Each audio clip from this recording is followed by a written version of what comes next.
Voltamos aqui com esse segundo bloco do IndyCarCast, um bloco especial, na verdade, porque o Daniel teve que sair, ele foi, na verdade, disse que tinha um compromisso, mas na verdade ele foi pro banheiro, está sofrendo uma virose, coitado. A gente tem que respeitar isso aí, né, aqui no estúdio.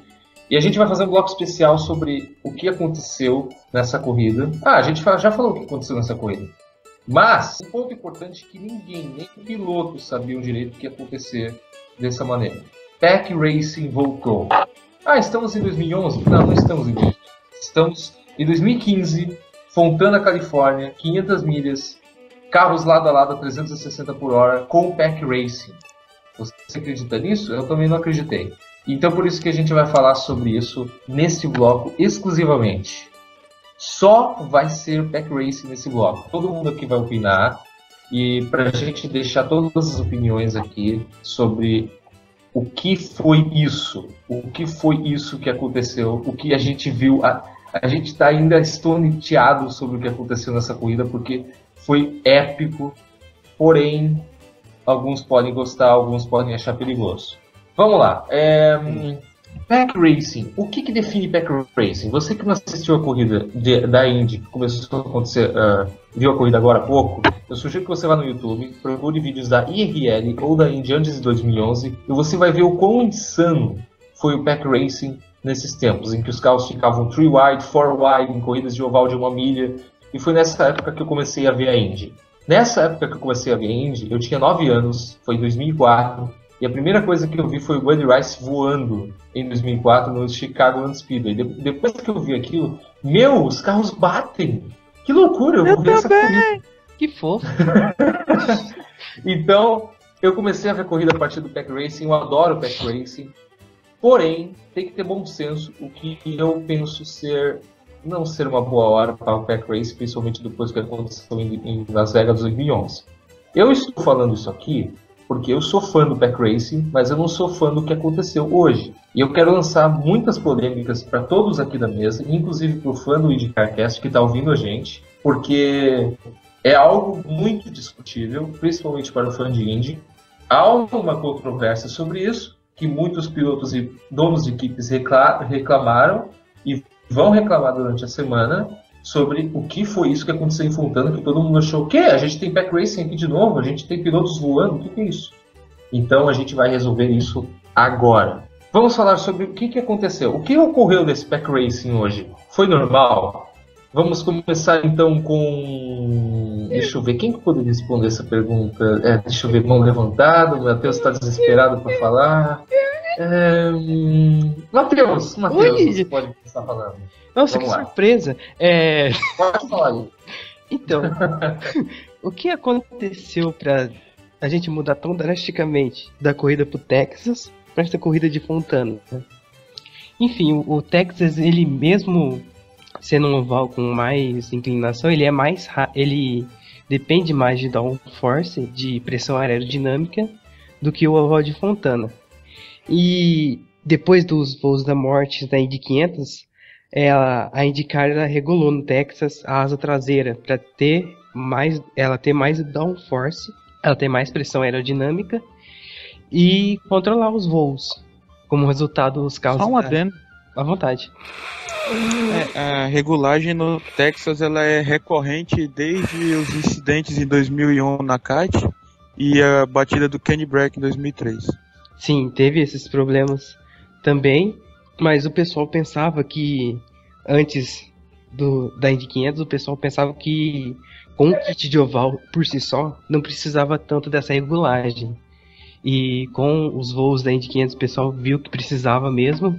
Então o pessoal a direção da IndyCar, leia-se Brian Barnhart, foi muito rigorosa nesse ajuste, praticamente passou o setup para as equipes, a margem de regulação era muito pequenininha e resultou naquilo que a gente viu, os carros devagar e um absurdamente longe do outro.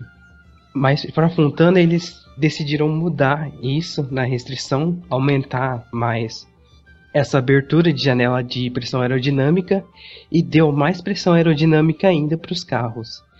E como Fontana já não precisava, mesmo com aquela regulação do Texas, se provavelmente os carros andassem com a regulação do Texas, ia ter uma corrida parecida com a da Indy 500, por exemplo, ou com Fontana no ano passado. Mas como eles abriram mais ainda e pôde dar mais pressão aerodinâmica ainda para os carros, para eles andarem mais rápido, com a desculpa do calor, que o calor ia atrapalhar muito, então os carros eles conseguiram pressão suficiente para andar colados um no outro, e aí formou o Pack Racing. E a gente pode ver que essa questão de formar o Pack Racing, não formar, é uma janela muito pequena, principalmente nesse carro. É basicamente uma questão de 4, 5 graus na asa traseira. E então é uma situação muito complicada, é um fio da navalha para ficar entre 8 e 80. O espaço entre 8 e 80 é muito pequeno na Indy atualmente e é muito complicado achar esse meio termo que muita gente propõe. Sobre isso, é muito difícil realmente você definir realmente o que o Matheus falou sobre se você tem 880, se é Pack Racing ou não, porque estamos falando de uma corrida que acontece o tempo todo acima dos 350 km por hora. Uhum. Qualquer mexidinha você muda já um aspecto de uma corrida inteira. E como foi falado, eles aumentaram, nem que seja o mínimo de pressão aerodinâmica possível, já criou o Pack Racing. E então é difícil assim, você está lidando. A Indy é responsável e precisa ter a consciência de que você está lidando com velocidades nunca antes vistas na história do automobilismo. É uma categoria única do automobilismo. Nenhuma outra categoria precisa lidar com essas coisas. Então, se ela precisa lidar com essas coisas sobre velocidades altíssimas, segurança dos pilotos, forma de espetáculo, é tão complicado o envolto da Indy como um todo, que você simplesmente não pode criar uma fórmula e dizer essa vai dar certo, essa não vai dar certo.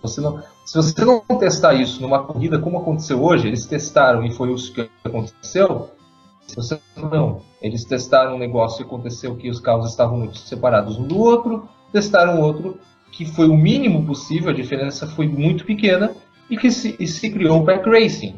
Então as pistas são diferentes, Texas e Fontana são diferentes.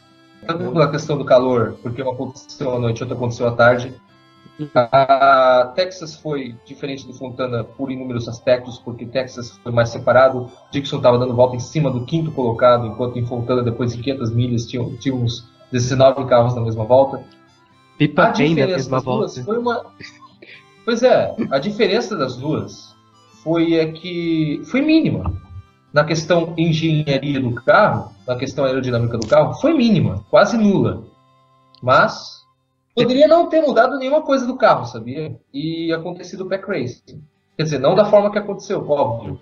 Mas pistas diferentes, coisas diferentes. E você não pode testar isso numa, talvez, simulação. Não sei como eles testaram isso. Mas eles nunca, com certeza, testaram num lugar onde tinha 25 carros ao mesmo tempo, aos 360 por hora. Competindo uns com os outros.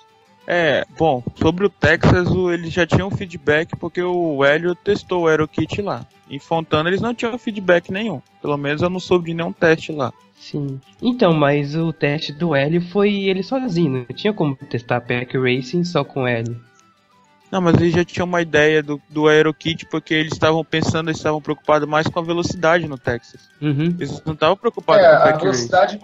Tem razão. A velocidade e a força G do Texas, como foi falado, né, as pistas são diferentes. Lá no Texas eles têm que se preocupar com essa questão da velocidade e da inclinação das curvas, da força G, essas coisas. Em Fontana, eles têm que se preocupar com o Pack Racing. Assim como em Milwaukee, na próxima corrida, eles têm que se preocupar com o downforce do carro. Assim como em Iowa, eles têm que começar a se preocupar quase como em Milwaukee, com o downforce.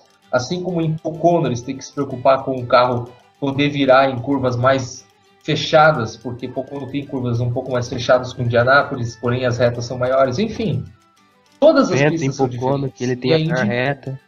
Então, todas as pistas têm características diferentes. Não é tipo misto.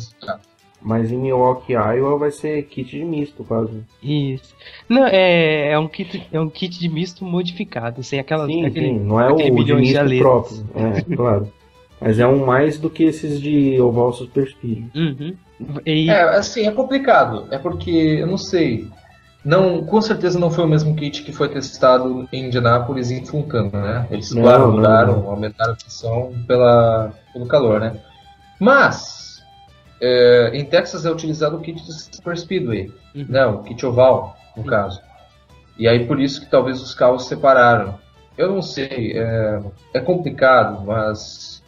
Aquela asinha manca ali que tipo usa de um lado e não usa do outro, quem criou, né, entre aspas, foi o Hélio no Texas. E aí todo mundo copiou da Chevy. O Hélio ele já estava usando aquela asinha quando ele deu o primeiro voo da morte. Ele já usou aquele tipo de asa de um lado e sem asa do outro. Ah, é? Sabia. Não lembrava. Né?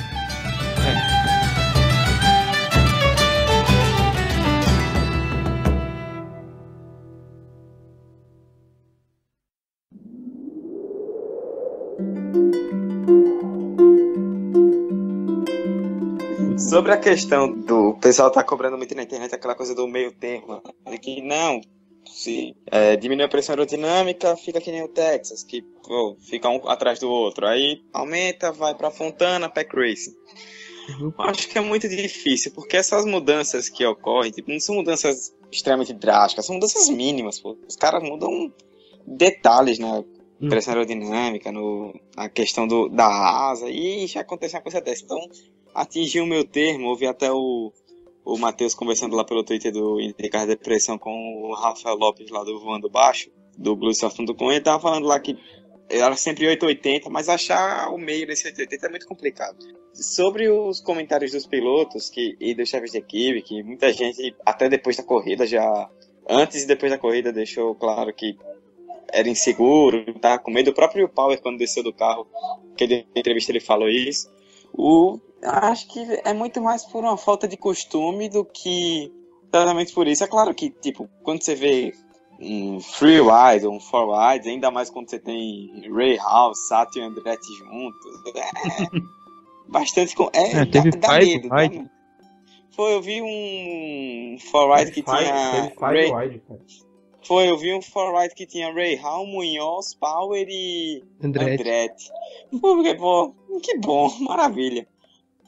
Mas eu acho que é muito mais... Às vezes é muito mais por uma falta de costume, porque os pilotos são todos acostumados a não andar no Pack Race. Você vê o Montoya, que é um piloto que já fez muita loucura na vida e tá com medo de andar no Pack Racing, eu achei por falta de costume. Então, eu basicamente acho que, tipo, é realmente perigoso, porque, querendo ou não, são os pilotos que fazem o espetáculo. Então, se os pilotos cobram mais segurança para eles mesmos, para eles saírem vivos, eu acho que não tem nada de errado nisso. Não tem gente que fica falando que é gay, o piloto entra no carro, no oval e quer ficar falando uma coisa dessa. Mas eu acho que ele quer que a situação seja a melhor possível para ele, para que ele tenha o máximo de certeza que ele vai sair vivo dali. Querendo ou não, a gente fala, por exemplo, do voo do Briscoe hoje, mas ele deu muita sorte dele não ter, quando ele caiu ali de ponta cabeça, de não ter acertado no chão.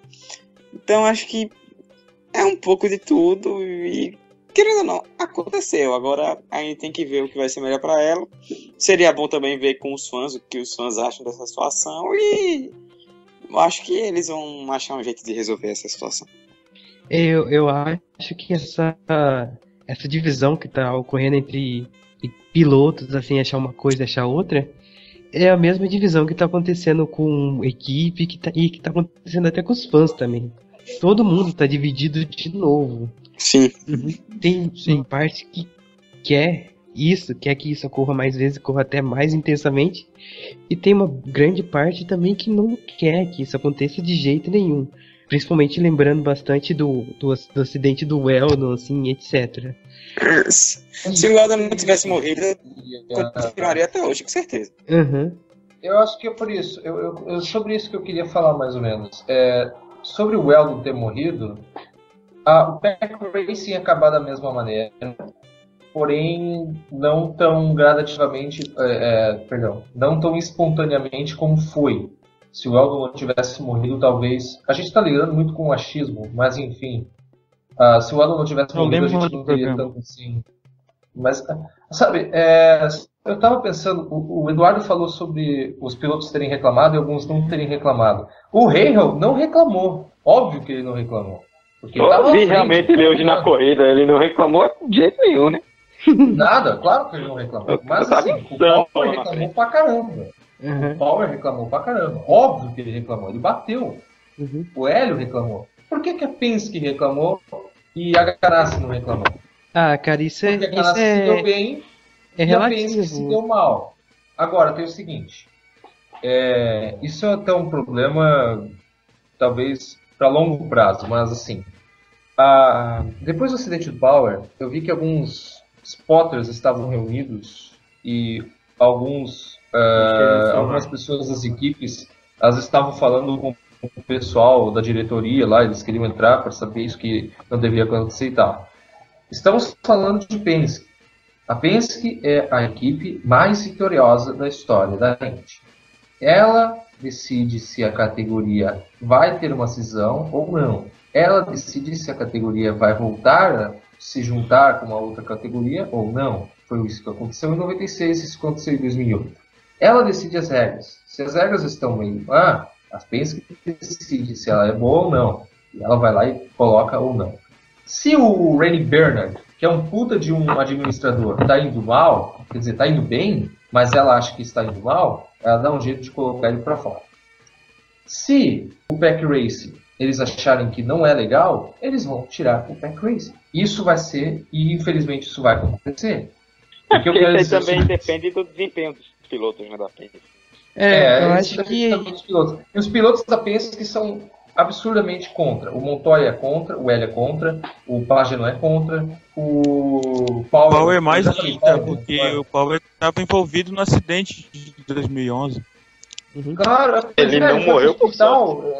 E ele falou depois da entrevista do final da prova que o que é isso que está acontecendo? O que a gente está fazendo? Isso é loucura. Eles me falaram, o Tim Cindric falou, olha, depois de 2011 a IndyCar prometeu que nunca mais ia haver Pack Racing. O que a gente está vendo hoje, então? Ou seja, pensa que está absurdamente contra a categoria sobre o Pack Racing. Ela vai fazer de tudo para que eles não coloquem Pack Racing. Ou seja, você que gostou desse Pack Racing hoje, que viu essa fantástica corrida acontecer em Fontana, com a maior troca de líderes de todos os tempos da Indy, seus 106 anos de história, provavelmente foi a última. Isso se a gente não tiver uma corrida igual em Pocono, porque vai ser difícil eles fazerem muitas mudanças até lá, mas enfim. Até porque Pocono é chato pra caramba mesmo. Pocono, eu não sei. Eu tô preocupado com o Pocono, mas isso é alguma outra coisa para mais tarde. Talvez eu fale ainda sobre esse programa, mas enfim. Para Fontana, eu acho que infelizmente foi a última corrida legal que a gente viu em Fontana e a última corrida legal de Pack Racing que a gente viu na Indy. Porque eles vão fazer de tudo para tirar isso aí. E agora eles sabem como. Porque o motivo disso ter acontecido segundo a Indy foi aumentar a pressão aerodinâmica. E pronto. E outra coisa. Eles vão retirar a pressão aerodinâmica. E outra coisa, em Pocono eu acho que talvez não ocorra isso, porque na curva não permite mais que uma linha, né? Pra fazer. Coisa que em Fontana você pode fazer até 3. Tinha 3 carros andando, fazendo curva um embaixo, um no meio e um em cima. Em Pocono e na Indy 500 não dá pra fazer isso. Em Indianápolis são pistas que não Pocono é uma pista pro piloto, não é uma pista pro fã. Que são 3 curvas de 3 bunkers em 3 raios diferentes. Não tem como ter pack lá. Então, não tem como ter pack mesmo. O negócio do... Não tem mais pack nesse ano, porque a próxima prova é Milwaukee, lá não tem pack de jeito nenhum. Aí eu ia com kit de misto, então se tiver... provavelmente vai ser uma corrida parecida com o ano passado. Pack mais sem pack, legal. Pack mais ou menos. Pocono é chatice. E só pra complementar rapidinho, eu discordo um pouco desse ponto, principalmente da Penske, porque eu acho que a Penske ela tem todo esse poder, ela tem bastante poder porque ela é a maior vencedora, etc. O Penske tem muito dinheiro, e dinheiro é poder. Mas eu acho que ela não tem esse poder todo, assim, de simplesmente, eu não gosto, então tira. Porque se fosse assim, ela não teve tanto um papel tão forte assim na cisão, nem teve um papel tão forte assim na reunificação. Acontece muito essa divisão assim, porque quem manda, que é o pessoal do IMS, que é Tony George, Mario Roman George, etc., eles não estão ligando para a parte esportiva da Indy. Eles simplesmente cagam e andam por essa parte esportiva, só querem ver principalmente o lucro e a imagem da empresa e etc, etc. Tanto é que eles terceirizam a parte esportiva, eles contratam um manager, um Randy Barnett, um Brian Barnhart, alguém pra... Miles Walker. Isso, eles contratam alguém pra comandar essa parte esportiva. E essa parte esportiva, ela tem que ouvir todo mundo. Ela ouve as equipes, que é Penske, Ganassi e Andretti principalmente. Por incrível que pareça, a Andretti ainda tem muita força, principalmente por causa da Honda, que tá do lado dela. Ele ouve montador, ele ouve equipe, ele ouve todo mundo, e por isso que a categoria fica esse samba de crioulo doido. A gente vê uma corrida que nem o Texas, que não tem nada de pack racing, é corrida pura da kart, e daí 3, 4 corridas depois a gente vê uma corrida como Fontana, que é quase totalmente IRL. Se os carros tivessem mais juntinhos ainda, seria o IRL perfeito. Não tem identidade, por isso a gente vê muito isso. Uma corrida 8, uma corrida 80, um pack racing. Isso aí que você tá falando, Matheus, foi o que os dois Daniels falaram no podcast passado. A Indy não tem identidade, a Indy ouve muita gente, se perde, a Indy tá sem rumo, foi exatamente a Indy não tem alguém que manda e liga pra categoria, ela não tem. É verdade. A Indy não tem liderança. Isso é um problema muito grande. Então, ela tem liderança, só que a liderança caga pra ela. É que no Brasil. Então, no caso ela não tem liderança, né? No caso, uma liderança, não tem alguém que fala, pá, isso que vai acontecer. Não tem. Exato. Então, é isso que acontece, então. Fica assim... Toda essa parada do pack racing, a de Fontana foi involuntário. A Indy, ela sabia que tinha algum risco, mas não sabia que ia formar um pack racing desse jeito. Então, porque se a categoria quisesse mesmo instalar o pack racing, já estava faz tempo. Que ela sabe como fazer pack racing, ela sabe como não fazer pack racing. E isso foi completamente voluntário, e por isso não vai acontecer hoje. Pode acontecer futuramente, quando o pessoal sentir mais segurança, quando o fantasma do Weldon, que já teria que ter ido embora, já faz quase 4 anos que o Dan Weldon morreu. A categoria, o máximo que ela passou a ser uma morte foi 9 anos. Já fazem quadro do Weldon e a gente ainda tá com essa paranoia de segurança muito, muito grande. A gente mas isso aconteceu porque o Weldon foi um personagem emblemático na Indy, né? Ele foi assim... Vamos ver, Paul Dana morreu. Paul Dana morreu em 2006. O que ele fez na Indy? Né. O Tony Rina morreu em 2003. O que ele fez na Indy? Né. O Scott Brayton morreu em 96. Ele fez uma pole da Indy 500 em 95. Ele fez a pole Indy 500 em 95 e 96. Mas foi só também. Quem mais? Agora na kart. O Gonzalo Rodrigues morreu em 99. Ele foi um piloto jovem, assim, pá. A morte emblemática que a Indy sofreu em 99 foi do Greg Moore. E abalou as equipes da kart. E a mesma coisa aconteceu com o Dan Weldon em 2011, porque o Dan Weldon foi multicampeão, ele venceu várias corridas, venceu campeonatos, venceu. Eu acho que não por isso que esse fantasma tá aí.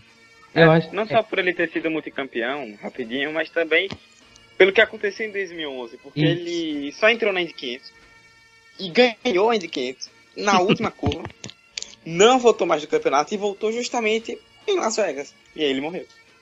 E o dinheiro que ele ganhou tá aí sustentando a Brian Hatch até hoje. E também tem muito a ver com as condições do acidente. Foi um acidente horroroso que aconteceu com o Dan Weldon, assim como foi um acidente horroroso que aconteceu com o Greg Moore. E um horroroso no sentido desportivo, assim. O pessoal sabia que isso poderia acontecer, mas tinha uma chance muito baixa. E quando aconteceu, assustou todo mundo. O Tony Rena, ele teve um acidente horrível, mas foi em teste privado, e mesmo que tenha, diz a lenda, que mesmo que a carne dele, um pedaço da carne dele tenha ficado nos alambrados da Indianápolis, não foi um acidente tão feio, porque ninguém viu, não teve repercussão, não teve nada. No Dan Weldon, ele já tá muito embrenhado na categoria, e a gente tá com tanto medo de acontecer algo parecido, que a gente não sabe nem o quanto esses Dallaras novos são seguros. A gente não faz ideia se ele vai aguentar uma pancada que nem a do Greg Moore, ou como a do Dan Weldon, ou uma pancada assim mais forte, abalando as estruturas do Santo Antônio do chassi, por simples medo de testar. A gente Isso aí. Tá eu posso falar o seguinte, pra frente. Porque é verdade. O automobilismo ele é de risco, não tem como tirar o risco do automobilismo. Sabe, o Don Weldon, ele tem repercussão por causa que a gente viu a morte dele ao vivo. Uhum. Eu não vi a morte do Dan ao vivo, e nem a do Tony Reed ao vivo, e nem a do Brake ao vivo. As deras, né? Ao vivo mais ou menos, né? Porque foi em VT pela Band. No caso foi, mas enfim. Anúncio foi ao vivo. O anúncio que foi ao vivo. O anúncio foi ao vivo, Mas, sabe, sobre essa neura, eu acho que a palavra perfeita para isso, neura da Indy de ter medo do Pack Racing é o seguinte: os pilotos se abalaram, cara. Os pilotos são o principal naquilo. Então, se eles se abalarem, infelizmente a gente vai ter que, né, meio que concordar com eles. Porém, a culpa do Pack Racing não é só da Indy como categoria. É dos pilotos que não estão acostumados e não estão afoitos. O Hamilton foi um exemplo. O Hamilton foi um exemplo. Gente, por que ele foi tentar... Cara, não é porque o carro te dá vantagem, não é porque o vácuo puxa tanto que tem 5 lá, tipo, que o carro puxa tanto que precisa ter 5 carros lado a lado. Calma! Não precisa, tipo, ter uma pista para 5 carros lado a lado. Fontana tem isso. Tudo bem, Fontana cabe em 5 carros lado a lado. Fontana tem todas as linhas. Fontana tem a oportunidade do cara querer puxar o carro lá de trás, assim, um vácuo absurdo. Mas você não precisa estar 5 lado a lado, cara. Bom, a última volta, tudo bem. Mas, porra, 50 voltas completadas em uma coisa de 250, você ter 5 lado a lado? Sério mesmo? Gente. Era um dos pontos que eu ia falar. O Power foi um deles. O Power foi exagerado. Eu achei o Power muito desnecessário, displicente, tanto nos seus argumentos quanto na forma que ele correu. O Hale foi o pior de todos. O Sato é o estilo dele. O Montoya ele foi agressivo, mas o Montoya se guardou. Eu nunca vi isso. O Montoya ele foi agressivo, mas ele se guardou, cara. Porque ele respeita o Pack Racing. Ao contrário de outros pilotos. Eu acho que eu ia até falar o safety cara, né? O safety cara não.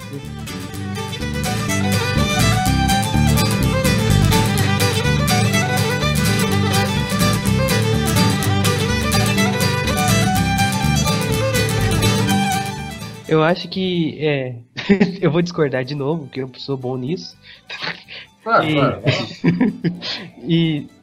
Opa, deixa a Honda passar. Então, eu acho que nem todos os pilotos estão reclamando. Na verdade, é uma minoria. É o Power, é o Montoya. Eu acho que o Pagenaud também. Né? O Pagenaud uma minoria influente, né? Até os pilotos da Lights, eles não reclamaram. O Sérgio Cara, quando fizeram a pergunta pra ele falou: a gente vê corrida parecida com essa quase toda hora na Indy Lights. Então não é 100%. Freedom 100 tá aí, né? Então não são todos, é uma parte dos pilotos. Até como eu falei, eles estão tão divididos quanto a gente nessa parte. E eu acho que o piloto, mesmo a maioria dos pilotos, quando eles estão na pista, eles são muito mais emoção do que ação. Mesmo tendo toda a parte de estratégia, etc., todos eles saberem a teoria de como passar por um lado para o outro, se ele tiver oportunidade se ele ver 2 carros lado a lado na frente dele e ele tem a oportunidade de passar eles, obviamente ele vai tentar de qualquer jeito. Pilotos, eles são assim. Eles são muito mais emoção do que ação.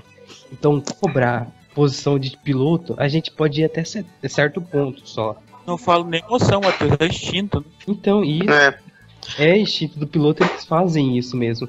Então a gente pode cobrar do piloto, vai com calma, assim, etc, até certo ponto. Cobrar de pilotos de ter 2 carros lado a lado e dele não passar, já é demais, eu acho. Eu acho que, claro, tem essa coisa de que o piloto tá ali no calor do momento, é totalmente diferente de estar sentado no sofá assistindo a corrida e falar, isso é verdade, acho que a gente tem que respeitar esse ponto.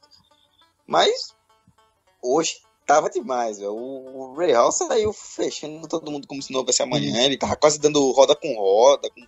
Não, o Ray Hall foi na bastante. curva. Ele e o Sato estavam dando rota com o Sato tava muito... O Giafone até falou que eles estão pensando que é carro de turismo. Pô, nas voltas finais, antes da bandeira vermelha, o Andretti tava quase por fora da pista, passando. Briscoe também, quando tava disputando, também tava muito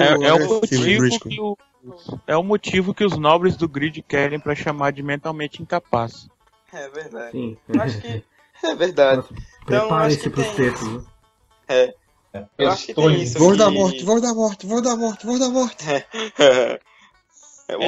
Claro que tem essa coisa do piloto ali na hora, tá diferente, mas eu acho que tem um limite entre você ir pra cima, saber que você tem oportunidade, mas você querer passar a qualquer custo.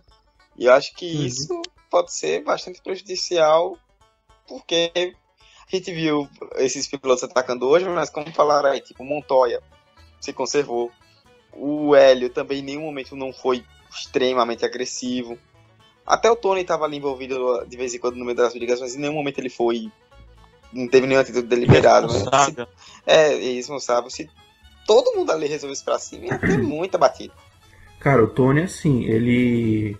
Tudo bem, tinha o Rahal e não sei quem mais lá, tava muito agressivo, o Marco Andretti. O Tony falou, aqui não, porque ele em todo momento ele manteve na frente ali, então tipo, ele meio que quis mostrar respeito, entendeu? Bem que ameaçava, né? Ele ameaçava jogar pro lado, mas ele não jogava assim, só pra dar um toque no piloto. Diferente do Montoya, que ficou o tempo todo se resguardando, respeitando o Pack Racing, até porque ele não fez parte dessa era. Até porque o Tony ele não precisa, ele é o líder, né? Então, exatamente, outro ponto também. O Tony, ele viveu o Pack Racing tanto quanto o Hélio, acho que mais de todos os pilotos do grid. Então, ele foi campeão dele. Então ele meio que tá acostumado nisso já. E tanto que acho que ele foi um dos únicos que não foi contra da parte dos pilotos, que não foi contra o Pack Racing. Ele meio que ficou em cima do muro, na verdade. Mas ele, tipo, pra ele tanto faz ter ou não, entendeu? Agora você fala então, Paulo. Sim, era só sobre a questão do pé, né? Essa história de arriscar, de que não, vou esperar, vou ficar feito como tá falando aqui o Montoya, vou respeitar, vou esperar aqui no meu momento, e feito o Rahal, o Briscoe, sabe que não, já tava metendo 3 wide, 4 wide, 5 carros de lado a lado, aí aqui eu anotei, né? Fiz a anotação aqui de um resumo de quem se destacou assim, né? Em cada janela de pits. Aí aqui na primeira parte, na primeira janela, né? Quando a corrida começou até a volta 30, né, 35, por aí, quando começaram a parar.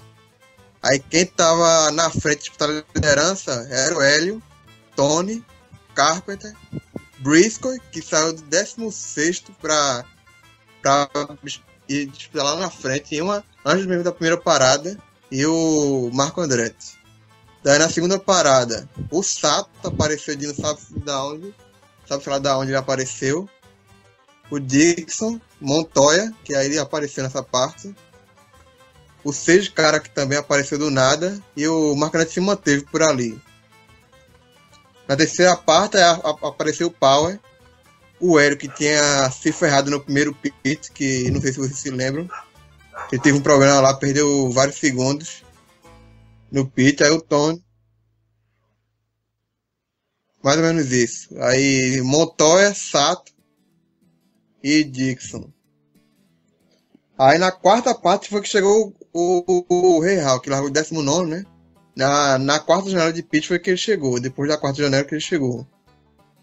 Aí chegou ele, o Briscoe, Hélio de novo. E aí o Power e o Tony. E aí aconteceu a batida, né? Que principalmente o Rahal e o Hélio estavam disputando mais ali. No calor do ano que eu já falei aqui, né? O Hélio levantou ali o dedo, tirei um print até desse momento, vou deixar pro indicador da pressão. Muito bem. E aí o Briscoe tocou no Hélio, né? Daí depois da amarela, quem passou a destacar foi o Pagenaud, que tinha sumido da corrida, voltou a destacar de novo. O Marco Andretti, Rahal, Munhoz, que ainda, e o Tony. Depois teve o acidente de equipe, né, da CFH. Aí Power liderou ali um pequeno pilotão para fazer uma estratégia diferenciada, que no final não adiantou de muita coisa, que teve mais amarela, a estratégia não adiantou de muita coisa. Aí daí até a hora que para de novo ficou o Power, que o resto do pessoal parou, né? Ficou o Power, o Sato, o Rahal, Tony e o Marco de novo. E aí aconteceu a polêmica com o Rahal, né? Amarela. E aí o Hunter Ray apareceu do nada, né? Não tinha passado a corrida inteira.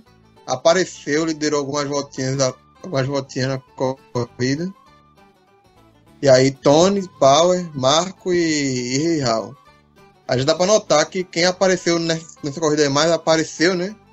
Tony, Power, Marco e Rahal apareceram mais aí nessa disputa. Uhum. Eles estavam o tempo todo aí, tipo, nos 4 primeiros. Sempre disputando, porque eu procurei destacar quem eram os 5 primeiros, os 5 que mais apareceu na corrida, né? Uhum. Eu tava anotando aqui do lado. Mas assim, vamos resumir então. A gente já falou bastante coisa desse Spec Racing. A gente vai resumir então o seguinte. A última só... Tu vai falar então. O que você vai falar? O que eu ia falar já é mais sobre a corrida mesmo. Porque a gente já falou, não sei. Os pilotos. Bastante da coisa, mas vamos não, fala. É porque eu acho que foi no outro bloco a corrida, né? Mas... é um detalhe rapidinho. É que os pilotos se preocuparam muito com a questão física pro Texas. E tá certo, a gente sabia que ia ser no sol, escaldante e tal. Mas com o Pack Racing incessante do jeito que foi, até teve uma hora que entrevistaram o Roger Penske que ele falou que podiam dar uma bandeira de competição pro piloto respirar. Isso foi bem marcante. Durante a bandeira vermelha a gente viu os pilotos exaustos lá. Foi bem interessante de ver. Isso foi um Pack Racing, né? Todo mundo sabia que ia ficar meio assim do piloto, mas não que ia ser desse jeito. E só uma coisa a ressaltar, eu não sei se isso vai continuar a ser assim, não sei se no próximo ano vai ser às 1 da tarde, também no horário local, e no sábado, enfim. Acho que vai ter mais gente, né? Depois de hoje.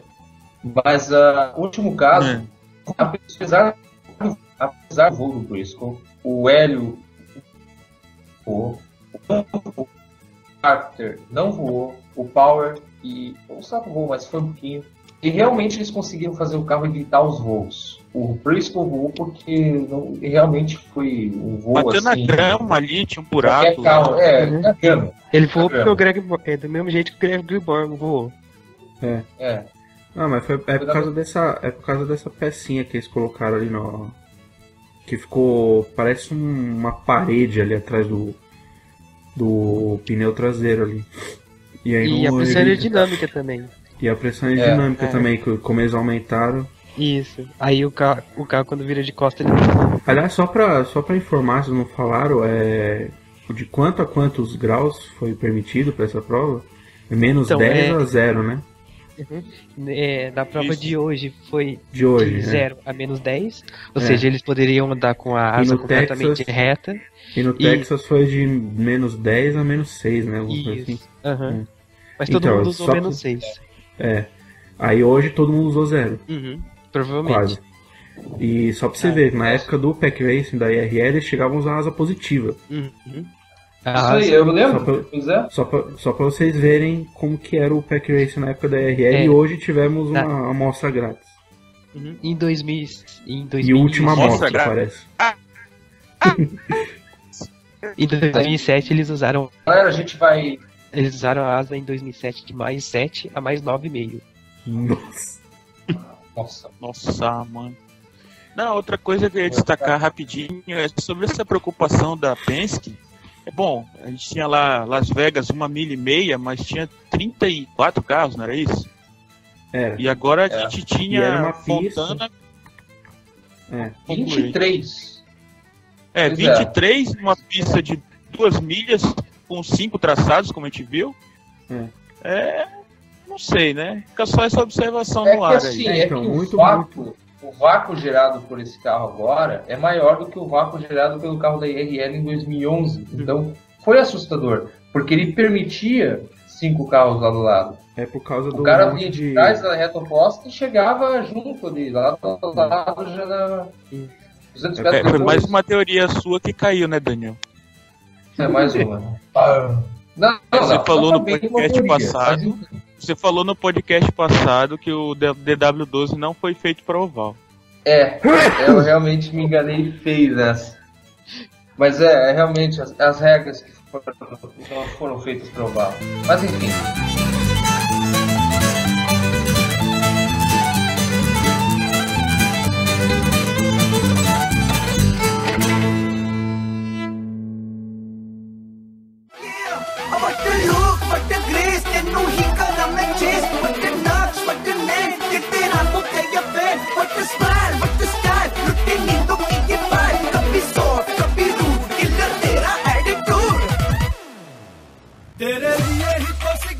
Não vai ter prova semana que vem, qualquer coisa a gente faz um IndyCarCast só de pergunta. Nossa. A gente pode fazer. Mas eu não tô com vontade nenhuma de fazer um IndyCarCast por semana. A gente pode até mudar esse formato aí. De 15 a 15 dias. Eu não sei. Eu não vou ficar editando por semana. Se for eu o editor, eu não vou ficar editando por semana. Inclusive, pessoas, esse aqui eu prometo que vai estar amanhã já disponível, editadinho, perfeitinho, lá no Indiceta Brasil. Amanhã. Mentiroso! Amanhã é domingo. Agora ele vai ter que entregar no domingo, porque senão o que eu falei vai ficar besteira. Eu vou entregar domingo meio-dia e eu vou mandar o chupa. Então, nossa, mas você vai editar? Você tem 12 horas pra editar, você tem certeza? Cara, eu tô acostumado a editar programa de rádio que tem que ser rápido pra caralho o negócio, né? É verdade. Não foi o Daniel Schachneider que editou esse podcast. MC Brinquedo. Não é capô. As considerações finais aqui de cada um. Vou começar hoje com... Matheus, eu vou começar com você hoje. Você tá tão feliz, começa Mateus? Com ele, hein, cara? Hã? Não é verdade? É uma homenagem a ele. Faltam 5 corridas pro fim e só 4 corridas pro Montoya perder o título pro Dixon. Nossa. Que merda. Ele não é o Cássio Neves, tá? Só pra lembrar. Mas tá agindo o companheiro do Indicado da Depressão, Eduardo Costa. Opa! Bom, eu queria só também deixar bem claro de novo que essa corrida foi muito boa. A gente até falou com o Matheus pra adiar um pouquinho o horário do programa, porque eu tava completamente maluco depois que acabou a corrida. E queria mandar, eu já falei isso antes do programa começar, né? Mas queria mandar meus parabéns à Band, que perdeu a chance de transmitir uma corrida memorável para mostrar o Águia correndo atrás de bandido no Brasil, gente.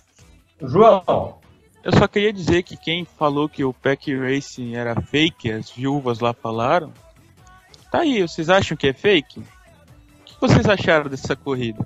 Eu confesso que eu me senti em 2006, 2007, 2005, 2004, sei lá. Mas foi muito bom. Eu me senti na infância de novo. Paulo Rubens, você acompanha ele desde quando, cara? Bom, assim, a primeira lembrança que eu tenho, os flashes de memória de 2001. Foi pela falecida, a Kart.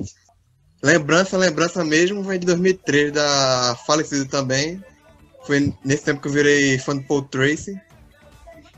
Os caras aqui são tudo 2001, 2004, 2003. Não. Cadê 80? Cadê 70? Cadê os tempos da Ozark? Eu achava que a minha... Chamava Rafael Marinho. Cadê o que A minha é 2007, cara. Marcelo. Bom, eu queria falar que apesar de não parecer, eu tava muito extasiado com a corrida de hoje. E tipo, foi o que o João falou e o que você... foi o que o João falou e o que você também falou. Foi tipo, eu voltei à infância assistindo uma corrida de Pack Racing da IRL. Então assim, gostei muito, mas eu concordo que os pilotos não gostam muito dessa ideia de que talvez ele acabe, infelizmente. Mas é isso aí, eu gostei muito da corrida e é isso aí. Caiu a ligação por acaso? Eu gostaria de dizer que essa corrida que eu vi hoje foi uma das melhores que eu já vi em tempos. Eu não vou dizer que foi a melhor, porque eu acho que as corridas da IRL no Pack Racing, acho que eu já vi melhores, em 2007, 2006, a última mas mim... é que essa teve mais ultrapassagens, né? Mais de 80 de troca de liderança. Olha, apesar dos problemas, apesar de eu a corrida toda achando... eu realmente pensei em Las Vegas 2011. Pois é, eu realmente pensei nisso. Mas, apesar disso, foi uma das melhores corridas que eu já vi. E eu, cara, eu vi essa... Porque as corridas que eu vi, eu não vi ao vivo. Essa... Daniel, caiu? Caiu. Termina aí, Marcelo. Você quer que eu termine? Jabá. Tá bom, né? Sim, já falou jabá. Tá, beleza. Forte abraço e cuide-se bem, galera. Abraço.